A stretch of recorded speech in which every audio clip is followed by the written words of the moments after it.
ठीक है।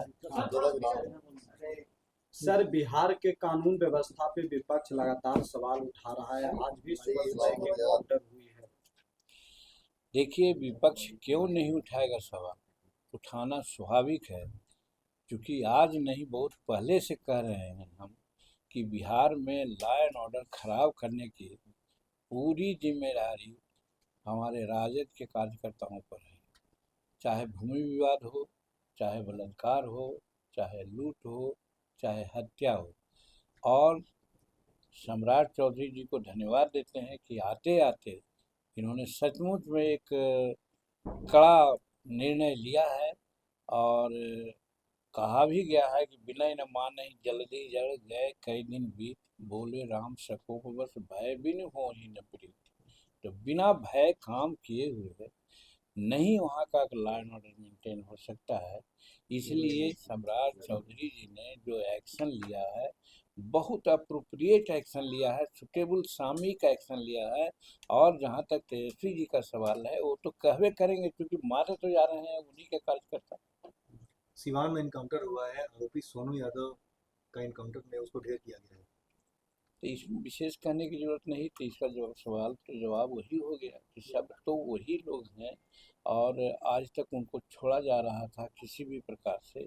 लेकिन कच्चा खिलाड़ी नहीं है सम्राट चौधरी, सबके नब्ज को जानते हैं, बहुत दिन से राजनीति कर रहे हैं। तो पहले ही इन्होंने थ्रेटनिंग दे दिया, या तो भाई बिहार छोड़ दो, न तो अपराध छोड़ दो, और नहीं तो तुम्हारी स्थिति हो जाएगी।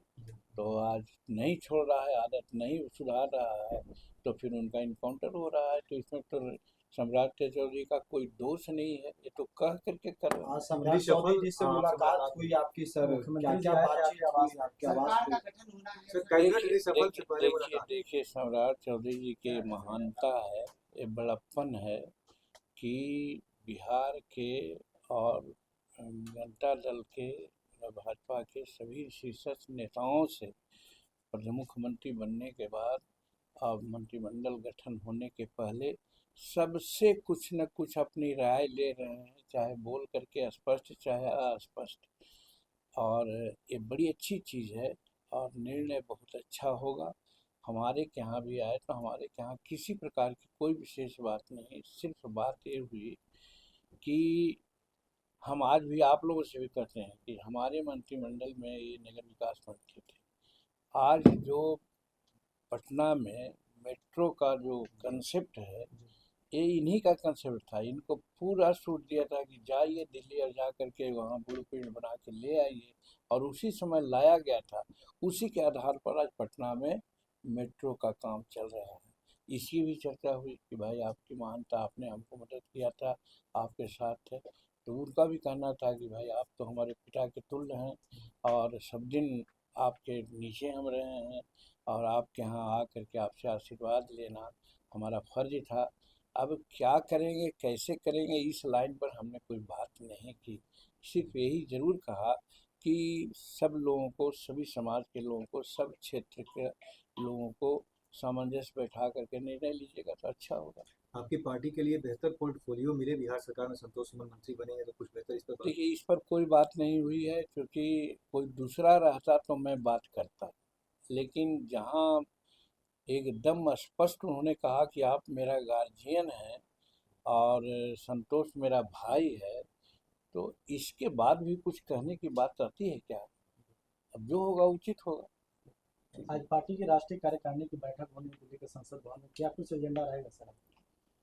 देखिए, पार्टी के जो कार्यकारिणी की बैठक है, एजेंडा तो बहुत प्रमुख एजेंडा है। हम बहुत पहले इन लोगों को कहा था, चाहे अम्बेडकर जयंती का मामला हो, चाहे और हो, कि कोई भी पार्टी तभी एग्जिस्ट करती है जब उसका कुछ आंदोलनात्मक रूप होता है। तो अपनी ही सरकार क्यों न हो, अगर कुछ बातें नहीं आ रही है सामने, तो उसको सामने लाने के लिए प्रयास करना चाहिए। हमारे बिहार में बहुत पहले से हम बोलते रहे हैं कि भूमि सुधार की समस्या है। वहाँ पर गरीब लोगों को जो फरमाना मिला है, पर्चा मिला है, उस पर उनको कब्जा नहीं है। इस मुद्दा को उठा करके नहीं ज़रूरत हो तो समूचा एक संकलन बनाइए और सरकार को दीजिए, सरकार को अल्टीमेटम दीजिए कि 1 महीना या 2 महीना में सबको कब्जा दिला दीजिए। अगर नहीं कब्जा दिलाइएगा तो हम लोग ब्लॉक स्तर से लेकर जिला स्तर और राज्य स्तर तक आंदोलन का रूप धरेंगे। हम चाहे एनडीए में हैं तो इससे कोई मतलब नहीं है, मतलब ये है कि जनता का काम होना चाहिए, गरीब का काम होना चाहिए। सर एक और सवाल है कि आपने एक बयान दिया था, दिल्ली में एक बिहारी की हत्या हो गई थी, उसके बाद चिराग पासवान आपके बयान के बाद प्रतिक्रिया दी, आपको नसीहत दे रहे थे कि ऐसे नहीं बोलना चाहिए। समझदारी का फेरा है उनको। अभी राजनीति उनके पिताजी करते थे, वो राजनीति में कितना प्रौढ़ हैं सब आप लोग जानते हैं। हम उसमें क्या कहा था, कोई भी बिहारी का खून बहता है और सचमुच में बिहारी है, उसको दुख नहीं होगा तो लानत न है उस व्यक्ति का। तो जीतन मांझी आज 82 वर्ष का है, 46 वर्ष से राजनीति कर रहा है, बिहार का राजनीति का अन्न, जनता का अन्न और आशीर्वाद खा रहा है। वो कैसे कहेगा कि बिहारी की हत्या कहीं हो गई तो अच्छा हुआ।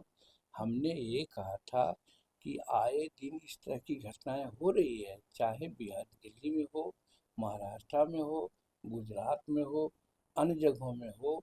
ये घटना इसलिए हो रही है कि पलायन होता रहा है।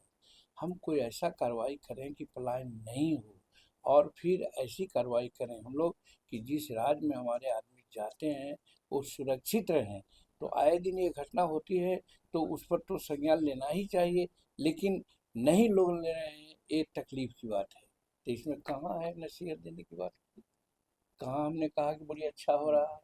हमने तो कहा कि ऐसा हो रहा है, इस पर ऐतिहासिक कार्रवाई होनी चाहिए दोनों तरफ से, जिस राज्य में हो रहा है उसके लिए और हमारे राज्य से जो पलायन हो रहा है उसको रोकने के लिए। दोनों तरफ से जब कार्रवाई होगी तो इस प्रकार की घटनाएं नहीं होगी, नहीं तो घटना ऐसी हो रही। ठीक है।